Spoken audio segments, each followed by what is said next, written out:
Resident Evil bosses are a seriously mixed bag.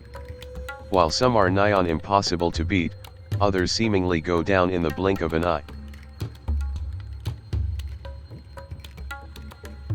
Resident Evil, the 5 hardest bosses in the series. Number 5, Ensug.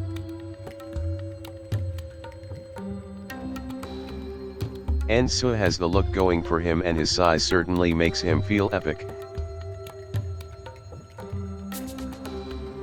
As does his introduction, where he takes out almost all of Chris's team. The problem is that bigger isn't always better. Number 4, Nemesis. Nemesis will always be the gold standard when it comes to how to do a Resident Evil boss. He's properly built up throughout the game as a force to be reckoned with, one you'd rather run from rather than try to square up with. It's that build-up that makes him such a good boss, getting progressively more difficult to deal with each encounter. By the end, you deal with him in his grotesque final form and are forced to do a fair bit of ducking and dodging until you get to finally blow him away in the most satisfying fashion. Number 3, Mother Miranda. Admittedly, Mother Miranda doesn't pose any unique challenge in the grand scale of Resident Evil games.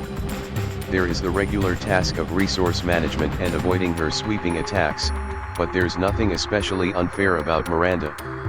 She is just a genuinely tough and frustrating boss, and it doesn't take long for her to dismantle Ethan if he isn't careful.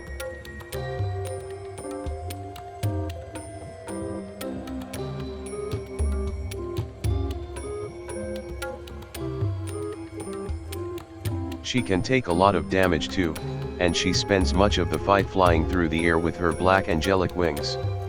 She controls the very battlefield thanks to her command of the Megamissile, and that leaves Ethan at a strong disadvantage.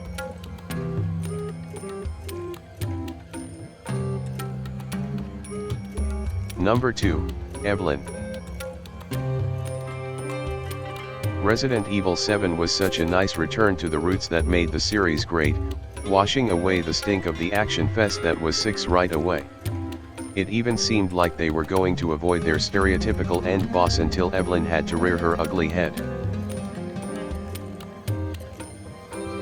It wasn't even necessary when you consider the narrative had wrapped up before her.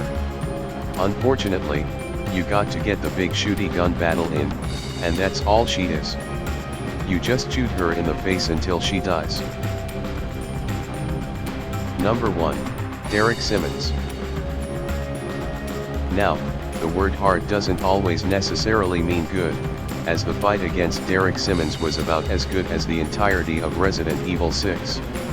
That said, it was a difficult fight for one reason and one reason alone. It felt like it was never going to end, as it lasts up to 30 minutes. It was like Capcom just saw some of the multiple phased battles from Dark Souls and said that's what we need. What they made was a convoluted mess of a battle where it looks like you kill Simmons at least twice before he gets right back up again.